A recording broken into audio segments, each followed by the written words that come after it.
I'm Chris Fuller, and this is a Millennials point of view.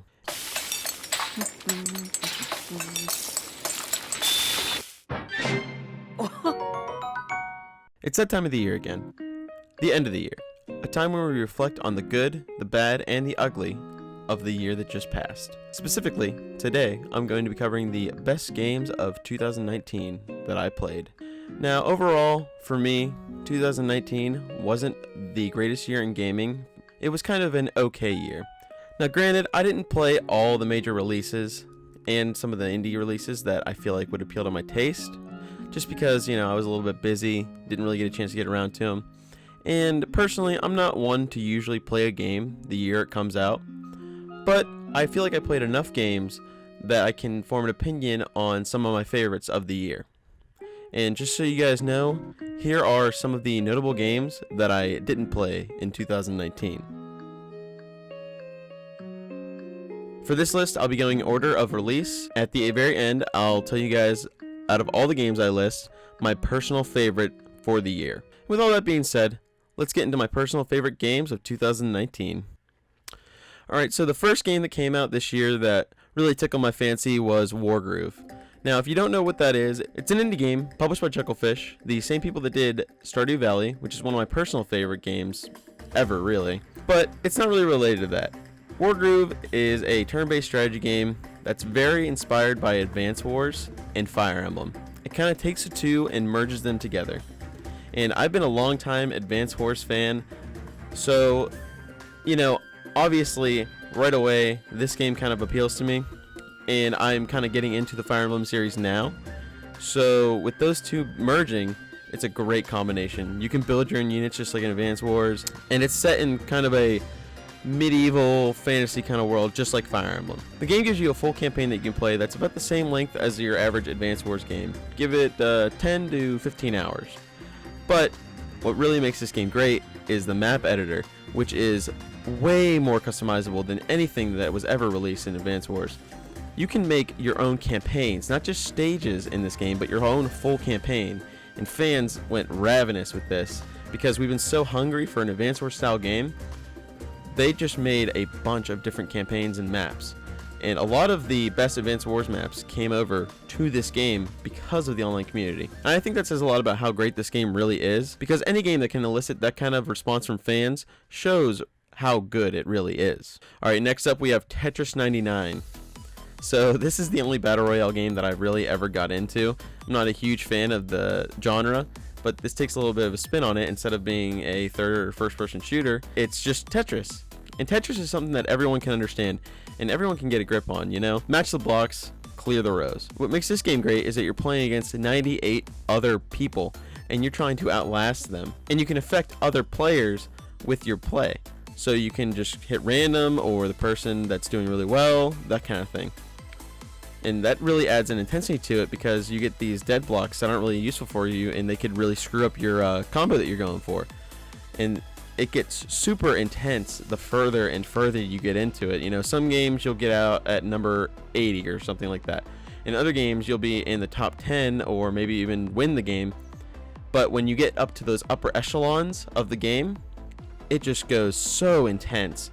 And you can stick around and watch other people play if you get out early, or you can just leave. So it really gives people the option to do what they want. And I really appreciate that from any game. Not to mention the core Tetris gameplay is just so good by itself. Throwing it in this kind of atmosphere just enhances it in my eyes. So with all that, this is definitely one of my most played online games of the year. Alright, next up we got Bloodstained Ritual of the Night. Now, I'm not gonna lie, I was a little bit nervous about this game leading up to the release because there were some delays and things like that, and I thought it could end up like Ukulele or Mighty Number 9. That kind of Kickstarter game that didn't live up to the hype. It kind of disappoints. But after coming out, I can definitely say that Bloodstained does not disappoint. It is of the same quality of the Metroidvania games that it is inspired by. It is such a fantastic game with so much to uncover, so many secrets. It'll keep you playing for a long time, and I think that's something that's really important for Metroidvania, is just making you want to come back and explore more of the castle, explore more of the world, find all the hidden unlockables that you can get. And obviously you do this so you can increase the power of your character, but you also just do it because it's a really fun thing to do. And I think that's the core of these games, is just making exploration fun. You know, the combat's good, everything else about the game is good, but it's really about that exploration aspect that makes these kind of games so much fun to play. Alright, next up we got Crash Team Racing Nitro-Fueled.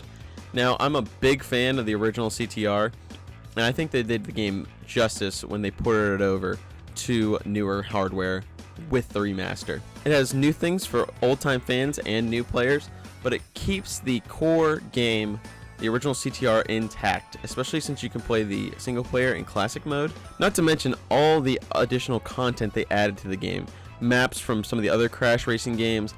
And you know, I'm not a huge fan of the style that they released, a bunch of additional characters with the loot system, you know, kind of pay to get these cosmetics, but at least it's just cosmetics and it doesn't really affect the gameplay that much. You know, it's kind of shady and it's not my favorite practice in the gaming industry, but when the game's this good, I can kind of overlook that and still put it on my list for one of my favorite games that I played in 2019. Alright, next up we got Super Mario Maker 2.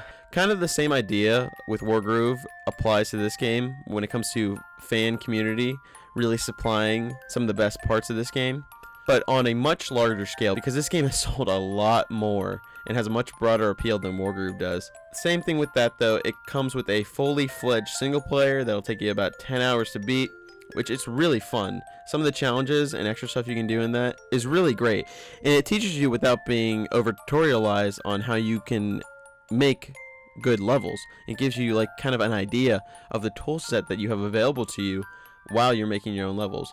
Now personally, I've never been one to make levels in this game, but I loved the campaign and I love playing user created levels. You know, they're not all winners, but I think the system they ended up using to show players new maps from other players is a lot better than the Mario Maker 1, because I've played a lot more levels that I do like than I don't like in comparison to the first game. Again, they're not all perfect, but the ones that are good are really good. And with this game, it's kind of a unlimited experience. You really get what you want out of the game. You can keep playing user-created levels, you can make your own, you can just play the single player. No matter what, you're going to have a great time with this one. Alright, next up we got Fire Emblem Three Houses. This is one of the best turn-based strategy games I've ever played. It is fantastic. It is the game that kind of got me into the Fire Emblem series. I've played some of them before, but not super extensively.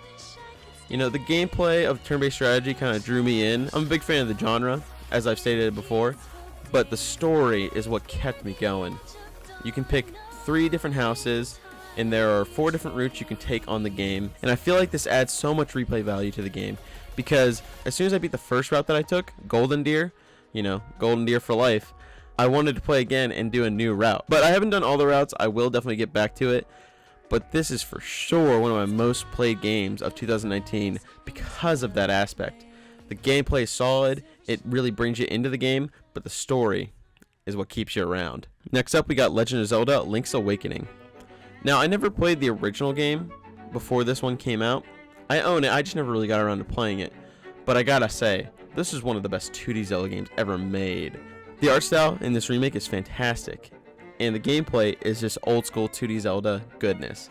You know, it is right up there with A Link to the Past or A Link Between Worlds for me. And this game really has one of the most interesting, if not the most interesting world in the Zelda universe. Spoiler, but it all takes place in a dream that Link is having. And I think that's an awesome thing. It allows the developers to create a unique world, and seeing Mario enemies in a Zelda game is something that is just amazing to me. So I definitely recommend this one if you're a fan of old school Zelda. Alright, next up we got Call of Duty Modern Warfare. I was honestly kind of surprised putting this on my list, since I haven't really been into a Call of Duty game for a long time. I'd say the last one I got really invested in was Black Ops 1. But Modern Warfare really brings it back to classic Call of Duty. It brings it back to where the series was super good, fast-paced gameplay that's on the ground, no jumping around like in Titanfall or anything like that, and futuristic weapons are gone. It's back to the modern, real world. And then I think that's where Call of Duty is at its best. We have other shooters that can do the sci-fi thing. I think Call of Duty is most fun when it's just fast-paced, twitchy, and more realistic. And I think the real draw of this game is the multiplayer. Playing this with friends just brought back so many memories of middle school and high school whenever we used to play these games online all the time. And I'd say it's just as addictive as those games were back in the day.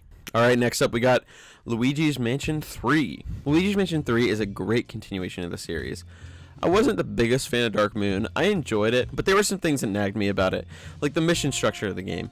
I love being able to explore the mansion and not have to go back to the lab or anything like that in the original Luigi's Mansion, and this game really brought it back.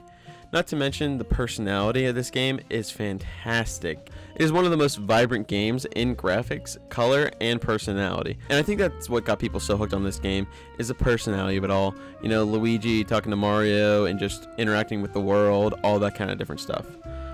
You know, it's what you would expect from Luigi's Mansion, but just enhanced at every level. And that's definitely not a bad thing, because I'm a big fan of the original game.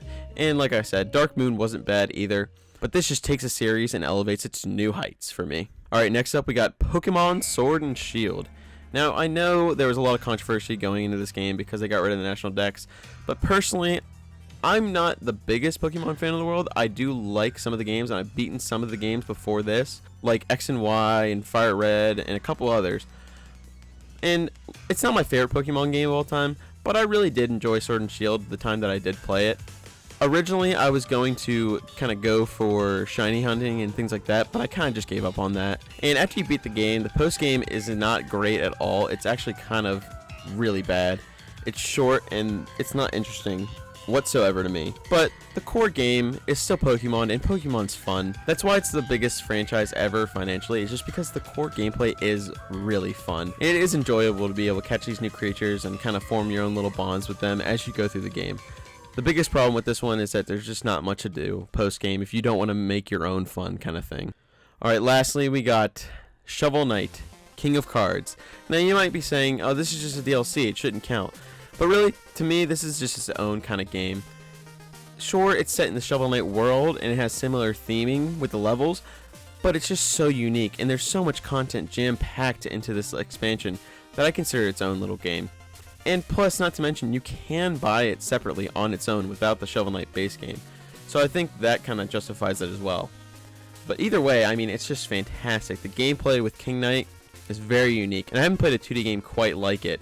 And I don't really mind the card game aspect of it. It's not my favorite thing in the world, but it's something that you can get through, and you don't really need to play it that much unless you want to get some of the best gear, which I don't really care about for Shovel Knight. I'm just in it for the fast, fun, 2D action platformer gameplay. Alright guys, it's time to announce my favorite game of 2019. Drum roll, please. Fire Emblem 3 Houses. Like I said before, the story is so engaging, the gameplay is great. I love all the characters in the game. It's a lot like Persona, where I just love being in the world and just learning everything there is to know about all the characters. And I don't think there's really a game that's got me quite as invested in as many characters as Fire Emblem 3 Houses has. Also, there is a wealth of DLC coming with the Season Pass, which, even without that, the base game is so meaty that you're going to be playing it for 200 hours plus if you want to get it completed. And again, with the characters being so great, that's something I definitely see myself doing in the future. With all that being said, this is definitely my personal best game of 2019. Alright guys, thanks again for watching another episode of A Millennials Point of View. If you like the content, please like, subscribe, and share it with your friends that you think might also like the content. I plan on doing a lot of videos very soon, so I hope you stick around and see what there is to see. It's going to be a lot of fun, and again, I hope you really enjoyed. Have a great day, and I'll see you next time.